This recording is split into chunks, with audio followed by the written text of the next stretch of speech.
Let me give you something important to understand, because this is where people often misunderstand absence. When someone loses access to you, the first thing they don't necessarily feel is regret. Sometimes they feel relief. Sometimes they feel freedom. Sometimes they convince themselves that everything is exactly the way they wanted it to be. And that's especially true when a person has learned to manage emotional discomfort by creating distance. But here's what happens with time. Silence removes the distractions. When you were there, they could focus on the little frustrations, the disagreements, the moments when they felt pressured, or the reasons they believed they needed space. They could tell themselves, I need independence, I need time, I don't want this intensity. And because you were still available, they didn't have to fully confront what your presence actually meant to their life. That's the paradox. People often don't recognize the full value of something while they have constant access to it. Familiarity creates psychological blindness. What is consistently available begins to feel ordinary even when it is extraordinary. Your attention became normal. Your messages became normal. Your emotional support became normal. The way you remember the details became normal. The way you tried to understand them became normal. And when something becomes normal, the human mind can stop consciously appreciating it. But remove it, and suddenly the brain begins reconstructing the difference. They don't just remember conversations, they remember how they felt around you. They remember the emotional atmosphere you created. They remember the comfort of knowing someone cared. They remember the moments when they could be vulnerable without having to explain every part of themselves. And this is why absence can reveal value in a way presence sometimes cannot. It's not magic, it's psychology. The mind is constantly evaluating contrast. We understand warmth more clearly after experiencing cold. We understand peace after chaos. We understand someone's importance when their presence is no longer guaranteed. And that's why you should never underestimate what happens when you stop over-functioning in a relationship. If you are always initiating, always repairing, always explaining, always checking in, always trying to bring the connection back to life, then you are carrying more than your share of the emotional responsibility. When you stop, the imbalance becomes visible. Suddenly, they have to experience the relationship without your constant effort holding everything together. And that's uncomfortable, because now they have a choice: continue pretending they don't care, or confront the possibility that they lost something meaningful. But here's the part I want you to remember. Your goal should never be to create an absence so someone becomes desperate for you. That's still allowing your life to revolve around their reaction. Your goal is to become unavailable to what diminishes you.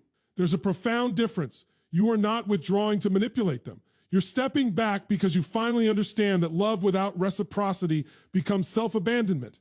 And once you understand that, your silence becomes powerful, not because it hurts them, but because it heals you. Maybe they eventually recognize your value. Maybe they don't.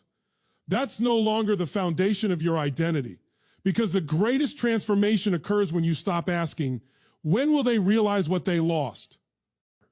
And start asking, why did I ever need someone else to realize my value before I could recognize it myself? That's where your power returns. Your absence doesn't create your value. It reveals the value they failed to see. And once they begin noticing what your absence has revealed, something even deeper can happen. The distance they once believed would give them peace can become the very space in which their unresolved emotions begin catching up with them. Because distance doesn't automatically erase emotion. Sometimes it removes the distractions that were helping someone avoid it. Think about what happens when you're constantly around someone. There is always something happening. A conversation, a disagreement, a message, a responsibility, another distraction. The mind can stay occupied. A person can react to the immediate situation instead of examining what is happening underneath it. But when the interaction stops, the external noise becomes quieter, and suddenly they have more room to think. That's when memories can become unexpectedly powerful. They may remember something you said months ago. They may replay a conversation they dismissed at the time. They may wonder why you aren't reaching out anymore. They may notice that the person who once made emotional availability feel effortless is no longer there. And psychologically, unanswered questions can be remarkably persistent. The mind doesn't always like unfinished stories. When there is no final explanation that feels emotionally satisfying, it can continue returning to the situation, searching for meaning. What happened? Did I make the wrong decision? Do they still care? Why haven't they contacted me? Have they moved on? Those questions can become uncomfortable precisely because there is no longer an easy way to get immediate reassurance from you. And this is where people make a mistake. They assume that if someone is silent, they must not be thinking about the relationship. That's not necessarily true. Silence tells you what someone is doing externally. It doesn't automatically tell you what is happening internally. Someone can appear completely detached while privately processing memories, regret, confusion, longing, guilt, or even fear. But there is another important distinction here. You cannot build your life around guessing what another person is feeling. That's a trap. Your responsibility is not to monitor their emotional process. Your responsibility is to understand your own. Because if you spend every day checking whether they miss you, you're still emotionally attached to their behavior. You have simply replaced contact with observation. Real strength is different. Real strength says, I don't need to know what they're thinking today.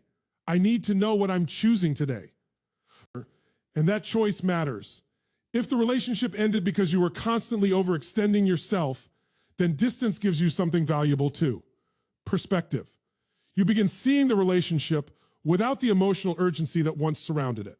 You start recognizing patterns. You notice where you compromise too much. You see where you confuse patience with waiting indefinitely. You understand that loving someone doesn't require you to remain available to inconsistent behavior. And ironically, that internal shift is often what makes your absence feel different to the other person. Because you're no longer standing at the same emotional doorway, waiting for them to decide whether to come through. You've moved. You've grown. You've begun rebuilding. So yes, they may eventually feel the weight of the space between you, but don't make that the purpose of your distance. Let the distance teach you something first. Let it show you who you are when you're no longer chasing someone's attention. Let it show you how much peace becomes available when you stop trying to control another person's feelings. Because sometimes the greatest consequence of losing you isn't that they miss you.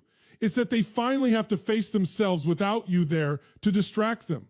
When the distractions disappear, the truth gets louder, and sometimes silence is where regret finally begins. And once the distractions fade and the silence becomes real, another psychological process can begin: comparison. Now, comparison isn't always conscious. They may not sit down and say, let me compare every person I meet to the person I lost. Human beings don't usually work that deliberately. Comparison often happens automatically. We evaluate new experiences against old ones because our minds use the past as a reference point for understanding the present. And this is where your absence can become significant. When you were there, they experienced your qualities as part of everyday life. Maybe you listened carefully. Maybe you remembered small details. Maybe you gave them emotional reassurance without demanding that they constantly explain themselves. Maybe you were patient when they struggled to communicate. Maybe you brought consistency into a life that had become emotionally complicated. When those things disappear, they become easier to notice. Imagine walking into a room where the music has always been playing. Eventually you stop hearing it. Then one day the music stops, and suddenly you realize how much it had shaped the atmosphere. That's what emotional presence can be like. You don't always appreciate someone's contribution while you're receiving it continuously.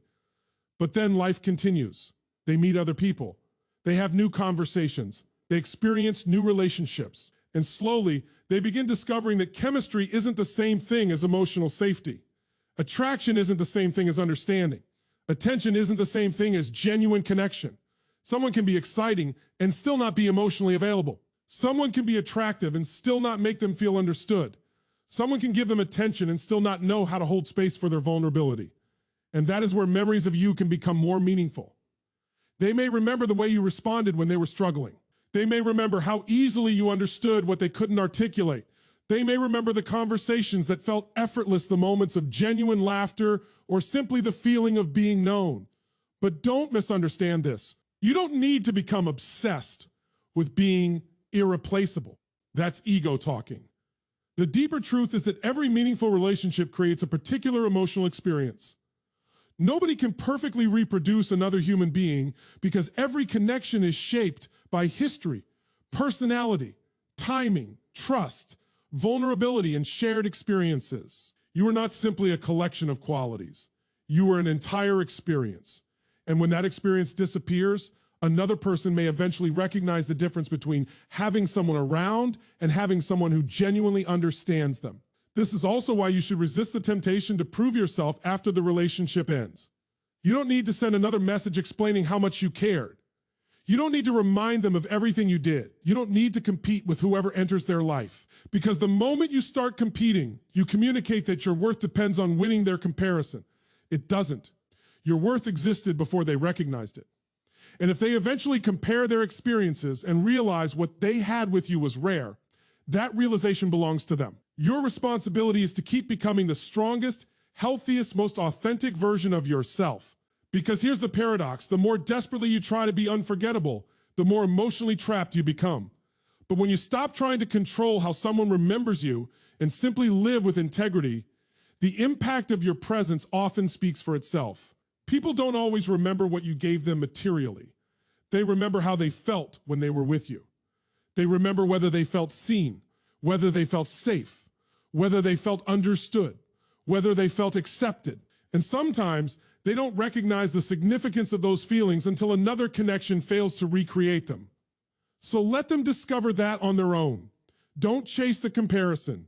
Don't demand the realization. Just keep moving forward, because the most powerful thing you can leave behind isn't a memory they can't escape. It's an experience they can't easily replace. And this brings us to something even more powerful. What happens when they look back and realize that the person they lost is no longer the person they remember? Because time doesn't only change how someone sees you, time changes you.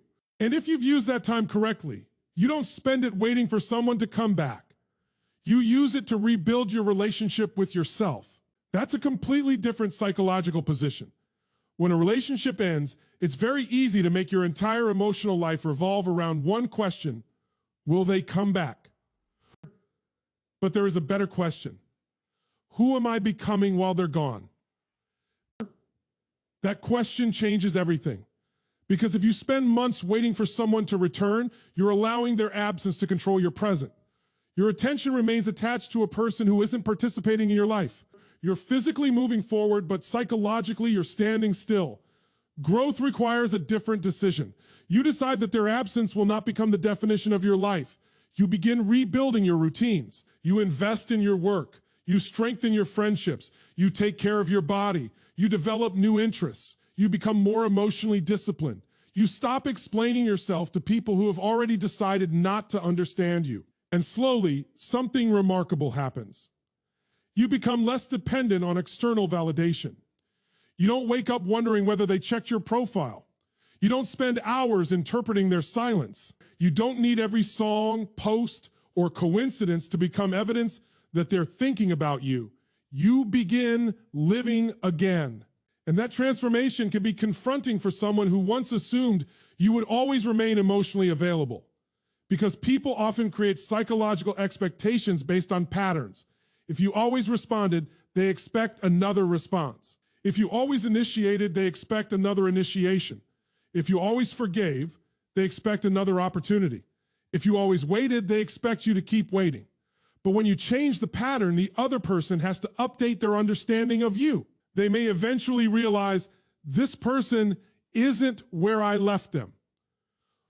And that's important, because sometimes someone doesn't fully understand the consequence of losing you until they realize that they no longer have access to the version of you who tolerated everything simply because they loved them.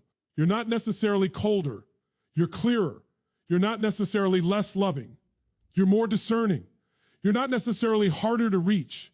You're simply no longer willing to abandon yourself to maintain access to someone else. And that distinction matters enormously. There is a philosophical principle here that we often forget. Identity is not fixed. We become who we repeatedly choose to be. Every boundary you establish changes you. Every time you refuse to chase someone who is inconsistent, you strengthen your self-respect. Every time you choose peace over emotional chaos, you reinforce your standards. Every time you walk away from something that diminishes you, you teach yourself that your own well-being matters. Eventually, the person who once knew you as someone who would always come back may encounter a completely different reality. You have changed the terms of your life, and perhaps that's when they begin to feel the weight of their decision. Not because you're trying to make them jealous, not because you're performing happiness, not because you're deliberately showing them what they're missing, but because you're genuinely moving forward. That's the difference between transformation and performance. Performance says, I want them to see how well I'm doing. Transformation says, I don't need them to see it. And when you reach that point, something inside you becomes incredibly peaceful. Whether they regret losing you becomes secondary. Whether they return becomes secondary. Whether they finally understand becomes secondary. Your life becomes primary. And ironically, that is often when people become most aware of what they've lost. Because they can no longer rely on the old version of you being available whenever they decide to revisit the past.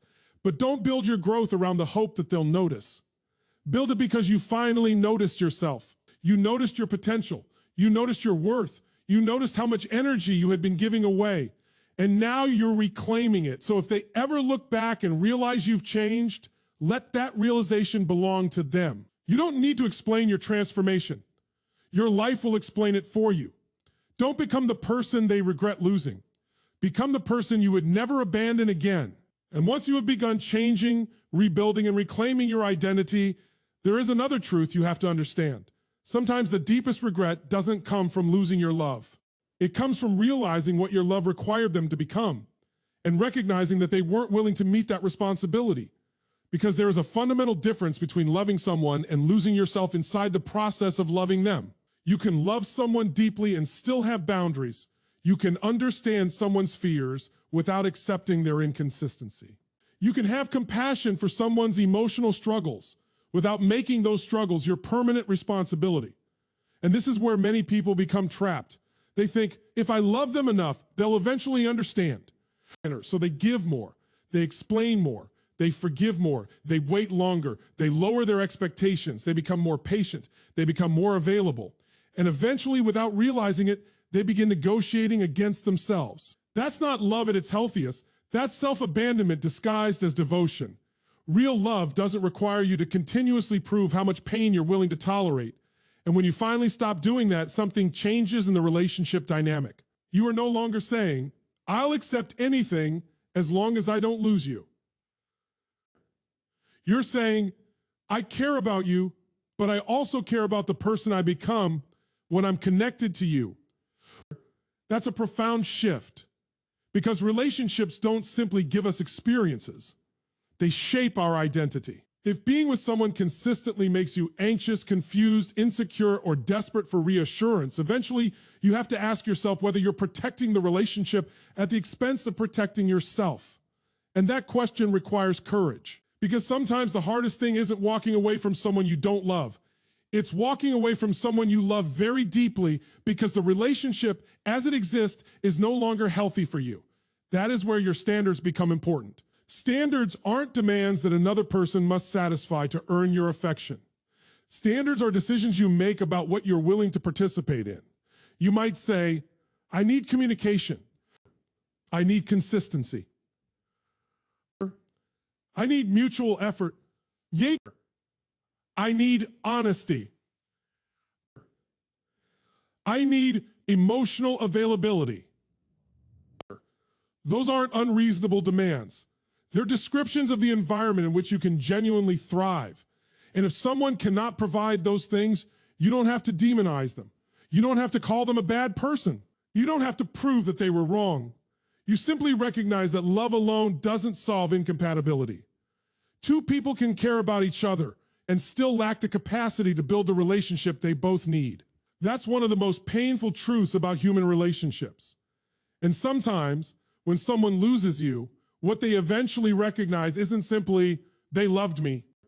They realize they loved me without demanding that I become someone else.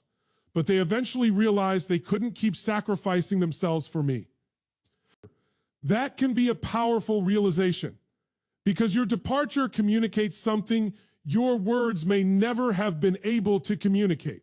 It says, I was willing to love you. I was willing to understand you. I was willing to meet you halfway, but I was not willing to disappear so that you could remain comfortable. And that distinction can stay with someone, especially if they later recognize that you weren't asking for perfection. You were asking for participation. You weren't asking them to eliminate every fear. You were asking them to communicate through those fears. You weren't asking them to become emotionally flawless. You were asking them to take responsibility for how their behavior affected the relationship. And when they understand that, regret can become more complicated because now they aren't simply missing a person. They may be confronting the reality that they had someone willing to build with them and they didn't know how to meet that opportunity. But again, don't wait for that realization. Don't make your boundaries a performance designed to produce regret. Your boundaries exist to protect your future. Your self-respect exists whether they recognize it or not. Your value doesn't increase because someone finally understands what they lost. It was already there. So love deeply, but never make love an excuse to betray yourself. Care about them, but don't abandon yourself to prove it. Give your heart, but keep your identity. Because the healthiest form of love isn't, I'll lose myself to keep you. It's, I'll love you fully, but I will never lose myself in the process. The moment you stop sacrificing yourself to keep someone, you teach yourself the most important lesson. Your love is valuable, but so is the person giving it. And now we arrive at the deepest part of this entire conversation, because everything we've discussed ultimately comes back to one question. What does your absence actually mean? If your silence is simply a strategy designed to make someone miss you, then you're still emotionally connected to their reaction. You're not really free. You're waiting for a notification, a message, a sign, some evidence that your absence is finally affecting them. But if your silence comes from self-respect, something completely different happens. You stop trying to control the outcome. You stop asking, how long will it take before they regret losing me? And you start asking, what kind of life am I building now that I no longer have to chase someone for what should have been mutual? That is the turning point. Because there is a profound psychological difference between withdrawing to manipulate someone and stepping away because you've recognized your own limits. Manipulation says, I'm going silent so you'll come after me. Self-respect says, I'm becoming silent because I've already said what needed to be said, and I'm no longer willing to fight for something alone. Those two behaviors may look identical from the outside, but internally they are worlds apart. One is controlled by expectation. The other is controlled by principle. And principle gives you freedom. Think about what happens when you finally stop trying to convince someone of your value. You reclaim enormous amounts of mental energy. You don't need to rehearse conversations in your head. You don't need to analyze every delayed response. You don't need to decode every social media post. You don't need to ask friends what they think the other person is feeling. You don't need to create imaginary futures where they suddenly return and everything becomes perfect. You come back to reality, and reality says, this is where things are right now. From that place, you can make a decision based on what is actually happening rather than what you hope might happen. That's emotional maturity. It doesn't mean you stop caring. It means caring no longer controls you. And if the other person eventually experiences regret, let them experience it. Regret is part of being human. Sometimes we only understand the consequences of our choices after we've had enough distance to see them clearly. Sometimes people recognize the value of a relationship only after the relationship is no longer available in the same form. But you cannot do that emotional work for them. They have to confront their own choices. They have to remember what happened. They have to decide whether they were protecting themselves or pushing away something meaningful. And if they eventually return, your job isn't to immediately reopen the door because you've been waiting for that moment. Your job is to observe. Has anything actually changed? Are their actions different? Is there greater consistency? Is there accountability? Is there communication? Is there mutual effort? Because regret is an emotion. Change is a behavior.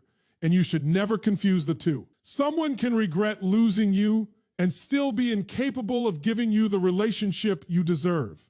That's why your standards must remain stronger than your nostalgia. If they return, let their actions speak. If they don't, let your life continue. Either way, you win when you stop abandoning yourself. And here's the philosophical lesson beneath all of this. You cannot control whether someone realizes your value, but you can control whether you continue behaving as though you have none. That's your responsibility. You cannot force someone to appreciate you. You cannot force someone to become emotionally available. You cannot force someone to choose commitment, but you can choose yourself. You can choose peace. You can choose growth. You can choose boundaries. You can choose a life that doesn't depend on someone else's indecision. And eventually that becomes the greatest transformation of all. Maybe they look back and regret losing you. Maybe they realize they made a mistake. Maybe they finally understand what your presence meant. But by then, something inside you may have changed so completely that the realization is no longer the prize. Your peace is. Your growth is your future is. And that's when you understand the real meaning of letting go. You didn't walk away so they would chase you.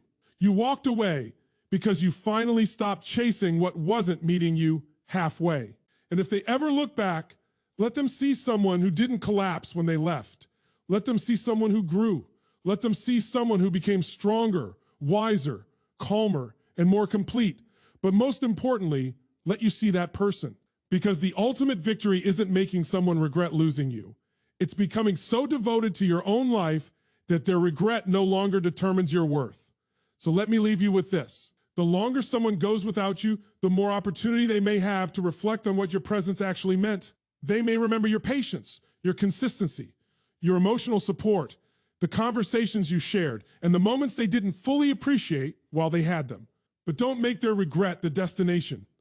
Because the real lesson of this entire journey is not about how to make someone miss you. It is about what happens when you stop abandoning yourself just to remain important in someone else's life. You don't need to manipulate their emotions. You don't need to create jealousy. You don't need to disappear just to get a reaction. You need to become unavailable to inconsistency, disrespect, confusion, and one-sided effort. And when you do that, something remarkable happens. You stop measuring your worth by their attention. You stop waiting for their message to determine whether you're having a good day. You stop interpreting silence as rejection. You stop treating their inability to choose you as evidence that you weren't valuable enough to be chosen. Their decision is about their capacity, their circumstances, their fears, their priorities, and their choices. It is not a measurement of your worth. And maybe one day they will look back and realize what they lost. Maybe they will compare new connections to the depth they experienced with you. Maybe they'll remember the person who loved them sincerely, but eventually chose self-respect. Maybe they'll realize that you weren't asking for too much. You were simply asking the wrong person to give what they weren't prepared to give. But by the time they understand that, I want you to be somewhere different. I want you to be building, growing, healing, creating, living. I want you to wake up without checking whether they've reached out. I want you to have goals that excite you more than the possibility of their return. I want your peace to become more valuable than their attention, because that's when you become free. And understand this: if they come back, don't be impressed by words alone. Look for transformation. Look for consistency. Look for accountability. Look for effort, because regret is an emotion, but change is a behavior. And if they never come back, don't interpret that as proof that you weren't important. Sometimes people don't return because they aren't capable of confronting what they lost. Sometimes they choose familiarity over growth. Sometimes they continue running from the very emotions they need to face. That's their journey. Yours is different. Your journey is to become the person who no longer needs someone else's realization to validate your own value. So stop asking, when will they regret losing me? Ask something more powerful. Who will I become if I stop waiting for them? Because that question puts your life back in your hands. And maybe the greatest irony is this: the moment you genuinely stop needing them to regret losing you is often the moment you become most unforgettable. Not because you're trying to be, but because you're finally living from a place of self-respect. So walk forward. Don't chase. Don't beg. Don't perform. Don't prove. Build. Grow. Love yourself enough to leave what continually makes you question your worth. And if they ever look back, let them see the truth. They didn't lose someone who needed them to survive. They lost someone who loved them deeply and still had the courage to choose themselves. Because your greatest revenge isn't making them regret losing you. Your greatest victory is building a life so meaningful that you no longer need their regret at all.